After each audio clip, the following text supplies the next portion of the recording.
Turn the lights back on. Wow. Retro electro tech. When real audio ruled the world. Greetings once again, ladies and gentlemen. This is Retro Ernest of Retro Electrotech, and on the bench here is a Sony TC-500A as an alpha stereo tape recorder that had a production run from about mid-60s to 1970, right around there. And here we are with the panels removed, the unit pulled from the cabinet, and I have it powered up, as you can see. I performed a safe power up, went through that whole process off camera. I do that fairly often on this channel, so I wanted to skip it for this video. I'll get into that again at some point. But anyways, I'm in evaluation mode, just kind of down and dirty, get into it and see what's going on with this slow play issue. Over here, and I'm just going to zoom in real quick, you can see that I have the motor run cap, this 1.5 mic 300 volt cap pulled from the unit and just jumpered into circuit. I'm going to go a little bit more into that, testing the cap, and we'll kind of go into that in just a minute here. But let me show you problem number one. This is dealing with the slow play issue. And I'm going to go into play mode here. Let me lift this little lever, keep it. Okay. Earlier there was rotation, and it was a bit inconsistent. It was running kind of slow, then it would surge a little bit and then speed up and so forth. Now it's just pretty much kaput. Rewind doesn't do anything. Rewind was working somewhat, and then it would kind of slow down and stop. So one thing I want to say about that is, as far as anything mechanically binding up or bogging down, I went through here and just kind of evaluated things and made sure that nothing was seized up. I was checking the the status of the lubricant that I could access. I was just kind of getting my finger, in other words, and going in there and getting some. There's a few areas where I could see the grease. I was just kind of evaluating it real quick to see if it was, really degraded, really viscous, thick, and, gummy, really sticky. In other words, a possible contributing factor to bogging things down, causing things to seize up. And it was okay. It was still actually fairly slick, but also, too, it's kind of hard to evaluate unless I pull the mechanism apart and evaluate all the grease and all that stuff. It's all old lubricant in here. And the proper way to get into servicing a machine like this is to, pull out the mechanism, properly clean the parts, properly relube everything with the proper lubricant to factory spec. Just do it right, in other words. But I evaluated things good enough just to assure that things weren't binding up mechanically, and everything seems to be okay there. So it appears that it is the motor run cap, and I'm going to demonstrate that a little bit more. And like I said, just from throwing it into play mode, it's gotten worse, and it won't rewind. It won't even really play much anymore. It was, at least in the beginning. So anyways, let me move on. Alright, so if you give attention to the space between the pinch roller and the cap stand, you'll see when I engage play mode, there remains a space between the pinch roller and the cap stand that shouldn't be there. This pinch roller should butt up against the cap stand here. So something is bound up, maybe out of whack, out of adjustment, and I don't quite know what's going on yet. Now, if I kind of give this pinch roller a lift, I can't really close the gap. It's really stuck in the current position it's in. So, like I said, the only way I could really evaluate it is to gain access to the mechanism. There's this pinch lever and pinch lever assembly that the pinch roller mounts to. This lever lifts the pinch roller into position. So something is probably seized up, bound up, out of adjustment, whatever the case. So in order to get to that, there's some disassembly required. I need to get this head assembly out of the way. You know, it's mounted to the base plate here, and take a better look at things, kind of fiddle around and see what's going on once I don't have any obstructions there. So that's where we are as far as that problem goes, and I need to get with the customer on that because he just initially wanted me to go through and evaluate that slow play complaint, which, as I discussed a moment ago, involves that motor run cap.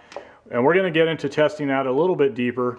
Nothing too hard and heavy, but you know, you'll kind of see what I'm talking about with this cap.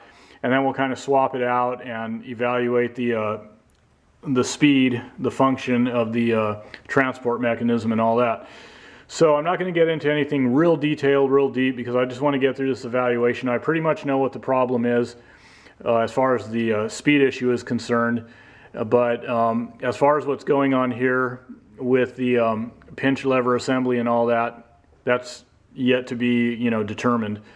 So let's go ahead and test this cap out for starters, and we'll go into a little bit there, and then I'll be right back.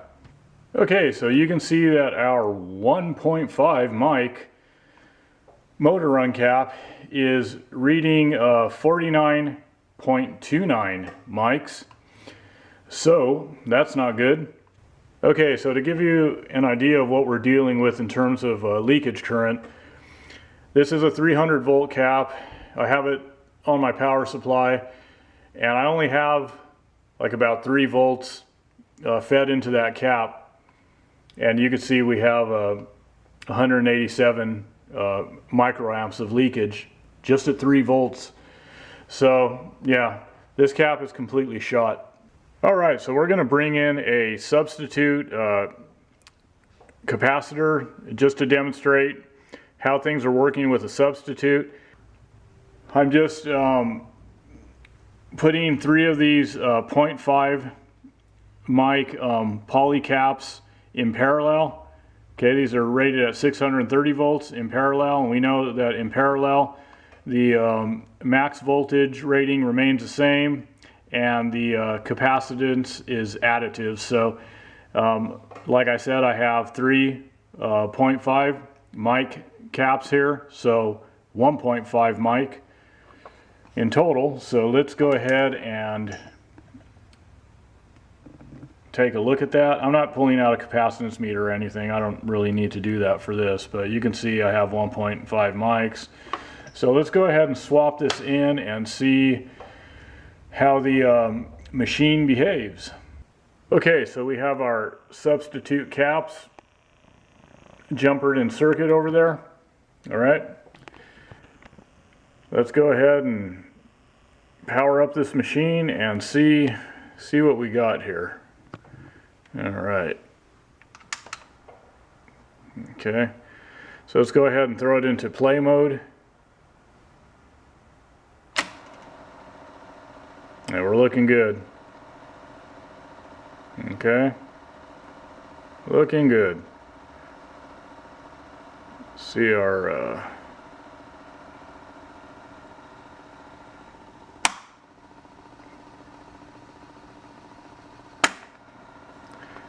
rewind.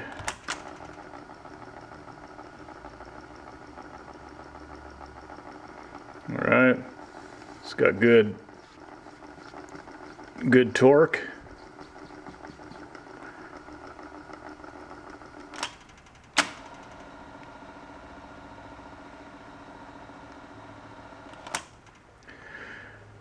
All right, we know that our motor run cap was bad. The only thing now is that if the customer is going to want to press forward with the rest, and I'm not sure about that, I'm going to find out like I already mentioned. Like I said, I need to pull out this assembly here and dig in. So if he doesn't want to, you know, spend the money on this unit, I completely understand. As you know, guys, whether or not there's going to be a part 2, I'm not sure, because, you know, this isn't my equipment. So if I don't get the green light, there's not going to be a part 2. If I do get the green light, then I will produce a part 2 and go into this a bit and try to get this problem resolved with the pinch roller, not mating up with the capstan, and see what's going on with the mechanism. So I'm going to leave it at that for now. Oh, and on a side note, one thing that I want to mention is the owner of this unit, he's an interesting man. He was in the radio and television industry for decades, and I know that this machine here, I don't know the full history of it, but he used it in theater. He was involved in theater as well, and like I said, radio and television industry, journalism and all that for decades. So other than theater, I don't really know what this machine was used for. I know that when I was talking to him, he was telling me about changes in the industry over the decades. A lot of the interesting people that he met, the interesting personalities, celebrities, political figures, and so forth. I don't know if this machine was, involved in any, recording any interviews or anything like that. I'm not too sure. So I just wanted to bring that up because it's interesting to learn about the history of sometimes the equipment, the owners of the equipment. So I just thought I would throw that in as a side note. Otherwise, guys, I'm going to cut out of here, and if there is a part 2, then I will go into that like I said. Till next time, peace, love, music, and the vintage audio that brings it to your ears. This is a poor man's shoe production.